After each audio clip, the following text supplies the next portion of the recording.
वैश्य वर्ग की राजनीतिक, आर्थिक और सामाजिक भागीदारी बढ़ाने के लिए एक भारतीय वैश्य महासभा का गठन किया गया है। हमारे बीच हैं इसके राष्ट्रीय अध्यक्ष रवि प्रकाश अग्रवाल जी। आइए उनसे पूछते हैं क्या कुछ इसके उद्देश्य हैं और क्या वैश्य एकता के लिए काम करेगी ये संस्था। देखिए, सबसे पहले बड़ी बात यह है कि आज देश के अंदर आप देख रहे होंगे कि सबसे अधिक आबादी वाला जो हमारा सवर्ण क्लास का जो है वैश्य समाज है, जो कि लगभग 365 वर्गों में बटा हुआ है। हम सबको इकट्ठा करके और हम उनको ये बताने की चेष्टा कर रहे हैं कि हमारी जो भागीदारी है राजनीति में, हमारी भागीदारी बहुत कम है।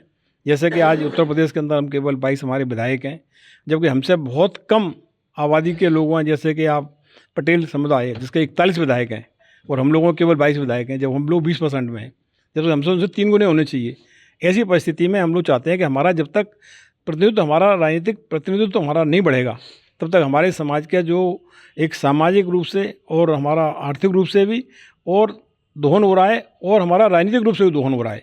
तो इसके लिए हम लोग प्रयासरत हैं और संघर्षरत हैं और इसीलिए हम लोग जगह जगह जाकर अलग जगा रहे हैं और हमने भारतीय वैश्य महासभा का हम लोगों ने गठन किया है। साथ ही हम लोग चाहते हैं कि कुछ ऐसी बेसिक चीज़ें हैं, जैसे कि आप देख रहे होंगे कि आज जो अगर हम कहें कि आज जो आयुष्मान कार्ड है, आप देखें कि आयुष्मान कार्ड किसके बनाए जा रहे हैं, जबकि हमारे समाज के लिए बहुत से विपिन और गरीब लोग हैं, लेकिन उनके आयुष्मान कार्ड नहीं है, क्योंकि उनके ऊपर ठप्पा लगा हुआ है, ये वैश्य समाज के लोग हैं, ये पैसे वाले हैं। तो इसलिए हम चाहते हैं कि जो एक विरोधाभासी जो एक समाजों के अंदर एक और सरकारों के दिमाग में है कि ये वैश्य समाज सब पैसे वाला ही समाज है, ऐसा नहीं है। हमारे समाज के अंदर ही बहुत से लोग आर्थिक रूप से विभिन्न हैं और कमज़ोर हैं, उनके लिए भी हमारी ये भारतीय वैश्य समाज काम करेगा। और साथ ही हम लोग ये प्रयास रहते हैं कि सारे काम जो और एक जो मिडिल क्लास का जो इस समय परेशानी आ रही है, उसके लिए भी हम लोग मिलकर के सब लोग काम करने के लिए हमने इस वैश्य सभा गठन किया है। अग्रवाल साहब, जैसा कि माना जाता है वैश्य समाज ज़्यादातर व्यापारिक गतिविधियों से जुड़ा हुआ होता है, औद्योगिक गतिविधियों में संलग्न है, तो क्या इस संगठन का केवल एक राजनीतिक नेतार्थ है या जो व्यापारिक दृष्टि से भी सुदृढ़ बनाने का इसका कोई लक्ष्य है? देखिए, हमने बार बार कहा है कि मैंने अभी कुछ देर पहले कहा था कि वैश्य और व्यापारी, अगर हम वैश्य के संग व्यापारी को जोड़ दें तो अच्छी युक्ति नहीं है, क्योंकि वैश्य ही ज़्यादातर व्यापार करता है। तो मेरा कहना केवल ये कि यही है कि केवल अकेला हमारा राजनीतिक वाली बात ही नहीं है, क्योंकि देखा जाए तो राजनीति वैसे ही कुंजी है। हर ताले की, हर समस्या की अगर कोई ये कुंजी है तो वो राजनीति है। अगर राजनीति हमारी मौजूद होगी तो हम समझते हैं हर चीज़ में हम लोग आगे काम आ सकते हैं। तो हमारा केवल अकेला वही एक नेता उद्देश्य नहीं है। अभी आप देख रहे होंगे कि अभी कुछ दिन पहले अभी जीएसटी पर और काफ़ी मीम्स आ रहे हैं और काफ़ी लोग कह रहे हैं कि अगर पॉपकॉर्न अगर आप लेंगे सादा अगर ठेले से खरीदेंगे तो 5%, और अगर उसको जो पैक कर देंगे तो 12%, और अगर वो मीठे वाले पॉपकॉर्न लेंगे तो 18%। तो ये जो मजाक चल रहा है देश के अंदर, और ये जो एक तरह से मैं तो कहता हूँ, कभी कुछ दिन पहले आपने एक और वीडियो देखा हुआ कि बंद जो आता है, जो हम लोग सुबह नाश्ते में खाते हैं, बंद में 5% टैक्स है, और उसके अंदर अगर हम मक्खन लगा दें और उसको अगर वो एक सैंडविच का शक्ल दे दें तो उस पर 12% का टैक्स है। तो ये जो विरोधाभास है इन चीज़ों के, जो सरकार सोच नहीं रही है, एक्चुअल में क्या है कि एक मिडिल क्लास जो है सबसे ज़्यादा टैक्स 60% टैक्स, टोटल जीएसटी का 60% टैक्स केवल मिडिल क्लास पे करता है। और वो उस मिडिल क्लास की तरफ न तो कोई ध्यान है सरकार का, न सरकार उसकी तरफ देख रही है। तो हमारा वैश्य समाज जो है सबसे ज़्यादा इसमें जो पिस रहा है, तो मिडिल क्लास सबसे ज़्यादा समाज हमारा वैश्य समाज ही है। तो मैं इसके द्वारा आपके चैनल के माध्यम से कहना भी चाहूँगा कि सरकारों को इसकी तरफ ध्यान देना चाहिए और वैश्य समाज की जो मूलभूत समस्याएं, इन समस्याओं को दूर करने का उनको काम करना चाहिए। अच्छा अग्रवाल साहब, इससे पहले भी आप किसी वैश्य संघ से जुड़कर आपने कोई काम किया है, कोई अनुभव है वैश्य समाज के लिए काम करने का? जी, हम लोग इससे पहले अखिल भारतीय वैश्य एकता परिषद में हम काम करते थे और मैं उसमें राष्ट्रीय प्रधान महासचिव था, और हम लोगों ने बहुत काम किया। और मैं समझता हूँ प्रदेश का ऐसा कोई कोना नहीं है यहाँ पे हम लोग न गए हों और यहाँ पे हम लोगों ने अपना अलग जगह काम किया हो। तो हमारा सोच है और हम समझते भी हैं कि ज़्यादा दिन नहीं, आप देखेंगे इसका रिजल्ट हमारी भारतीय वैश्य महासभा का आपको आने वाले 2-3-4 महीने के अंदर ही आपको देखने में आएगा। अभी हम लोगों ने बरेली में कार्यक्रम किया, काफ़ी लोग वहाँ इकट्ठे हुए, और साथ ही हम लोग अपने समाज के लोगों को भी हम सम्मान देने का काम कर रहे हैं। जैसे कि हम लोग मान लो आज ईटा में कार्य कर रहे हैं, बरेली में कार्य कर रहे हैं। बरेली के अंदर हम लोगों ने जो हमारे वैश्य उपवर्गों के जो शीर्ष लोग थे, जो लोग हमारे एक शान समझे जाते हैं हमारे समाज के, उन लोगों को बुलाकर सम्मान करने का हमने काम किया था। तो हमें इस तरह के काम भी हम लोग कर रहे हैं, अधिकारियों को बुला के सम्मान करने का काम कर रहे हैं, जिससे कि लोगों के अंदर एक एकता भावना की पैदा हो आज हम देख रहे हैं कि मुझे ये कहते हुए कोई झिझक नहीं है कि आज पूरा देश जातियों में बट गया है और हर जाति का व्यक्ति अपनी जाति वाली बात करने लगा है। हम जबकि एक वैश्य समाज अकेला ऐसा समाज था जो कभी जातिवादी की बात नहीं करता था, लेकिन आज मजबूर होकर के हमें भी उसी लाइन पर आकर के वो बात करनी पड़ रही है। लेकिन क्योंकि अगर वो नहीं करेंगे तो आने वाले समय में हम लोगों को बहुत ज़्यादा परेशानी होगी। आपने जैसा अभी कहा कि आप अखिल भारतीय वैश्य एकता परिषद में थे, राष्ट्रीय महामंत्री थे, क्या कारण रहा कि आप उससे अलग हुए, आपको एक नया संगठन बनाने की ज़रूरत महसूस हुई? क्योंकि लगभग यही लबोलवाब, यही मांगे, यही उद्देश्य उसके भी हैं और शायद उसके अध्यक्ष मेरे ख्याल से सुमंत गुप्ता जी थे। देखिए, मैं इस पर कोई टिप्पणी नहीं करना चाहूँगा। मैं केवल यही कहना चाहूँगा कि हमारा उद्देश्य बिल्कुल साफ़ है और हम उस उद्देश्य के लिए कार्य कर रहे हैं। उसमें क्या हुआ क्या नहीं हुआ ये उनकी बात हो सकती है, उन्होंने क्या सोचा है, उनकी क्या सोच है, लेकिन हमारी कुछ तो भिन्नताएं रही होंगी, कुछ नीतियां रही होंगी, आप जिससे असहमत थे, जिसको आप इसमें लागू करेंगे जिससे और सफल हो। तो मैं जानना चाहता हूं कि क्या ऐसी कमियां रहीं जिससे एक संगठन नया बनाने की जरूरत पड़ी? देखिए, हमारा बिल्कुल क्लियर सोच है कि हमारे समाज का व्यक्ति कहीं से भी टिकट लेके आएगा, किसी पार्टी से लेकर के आएगा, हम उसको सपोर्ट करेंगे, उसके साथ खड़े होंगे, उसको वोट दिलवाने का कार्य हमारे समाज द्वारा करेंगे, जो कि हमारे उस संगठन में ये कार्य हम लोग नहीं कर पाए। अच्छा, आपने इसमें एक प्रेस नोट में एक बात लिखी है कि जो विभिन्न वर्ग हैं वैश्यों में, उनके साथ जो है सामंजस्य बिठाकर रोटी बेटी का संबंध स्थापित करके उनको अपने में शामिल करेंगे। इसके क्या मायने हैं? देखिए, 2-3 अभी हमारी एक बैठक हुई थी वृंदावन में, हमारे जो मार्गदर्शक मंडल उसकी बैठक हुई थी। हमने उसमें तय किया है कि हम कुछ मूलभूत ऐसी बातें हैं जो हमारे समाज के अंदर कुछ परेशानी आ रही हैं, जैसे वैवाहिक संबंधों का टूटना।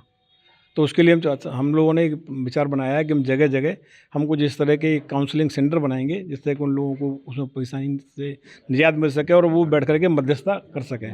साथ ही हमारा विचार ये भी है कि आर्थिक रूप से जो हमारे कमज़ोर लोग हैं और वो अपना खर्चा जो है किसी न्याय के मामले में नहीं उठा सकते हैं या मान लो कोर्ट कचहरी में खर्चा नहीं उठा सकते हैं, तो ऐसे लोगों के लिए भी हम लोग कुछ एक पैनल बनाने अपने समाज के कुछ बुजुर्ग मतलब वकीलों का एक पैनल बनाने की बात सोच रहे हैं हम लोग, उस पर भी हम लोग काम कर रहे हैं। साथ ही ये हमारी ये साथ में केवल अकेली हमारी एक राजनीतिक महत्वाकांक्षा वाली बात ये नहीं है, ये तो एक हमारा पार्ट है उसका। साथ में हम और भी कई कार्यक्रम लेकर साथ में चल रहे हैं, उन कार्यक्रमों का शीघ्र खुलासा भी हम लोग आपके सामने करेंगे।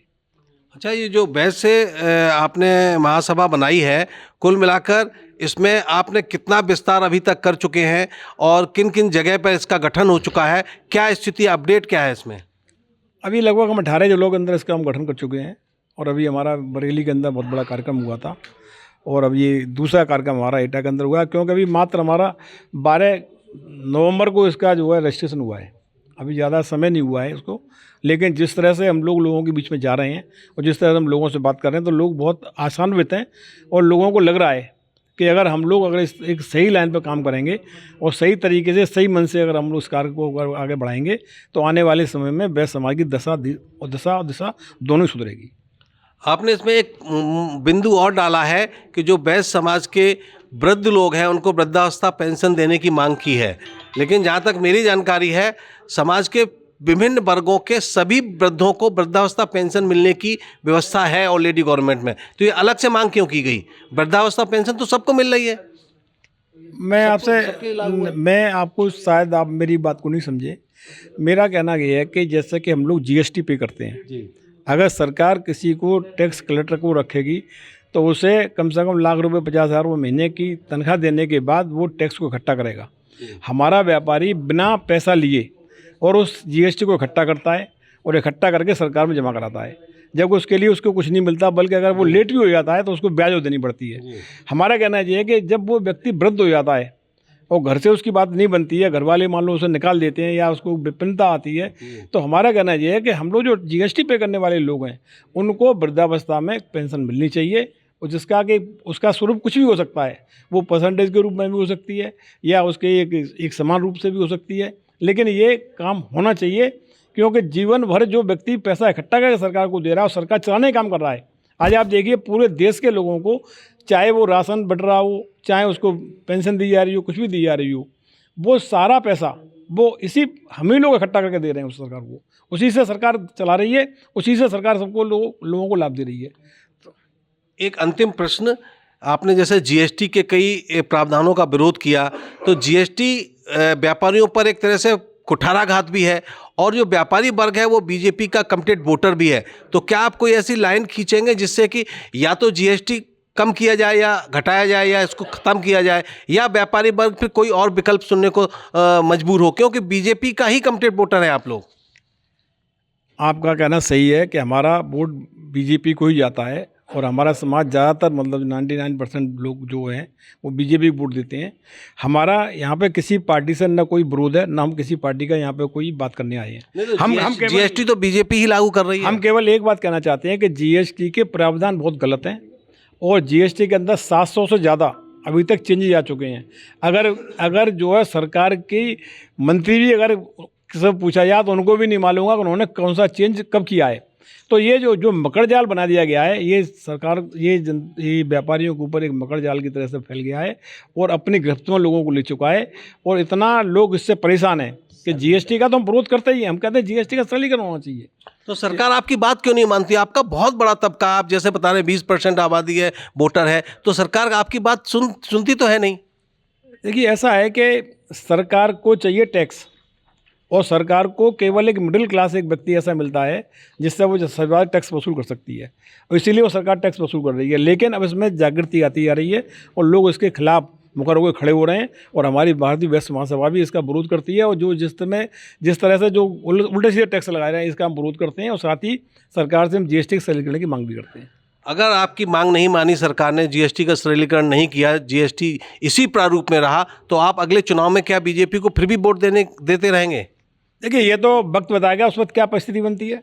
ये तो अभी से ये बात कहना मतलब बेकार है कि अभी आगे चले क्या करेंगे। हम तो केवल ये कह रहे हैं कि आप अपना निर्णय बदल भी सकते हैं जैसे आपका वक्त बताएगा। हमारा तो केवल कहना इतना है कि हमारा व्यक्ति यहाँ से खड़ा हुआ, हम उसका सपोर्ट करेंगे, चाहे वो बीजेपी से खड़ा हो, चाहे सपा से खड़ा हो, चाहे भाजपा से खड़ा हो, चाहे बसपा से खड़ा हो।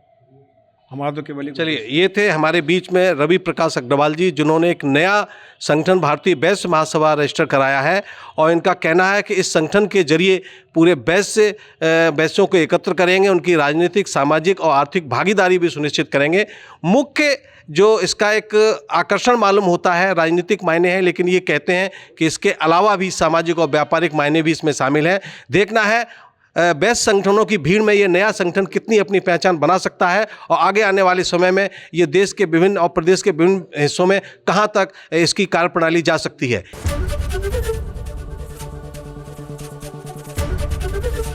एबीपी गंगा, खबर आपकी, जुबान आपकी।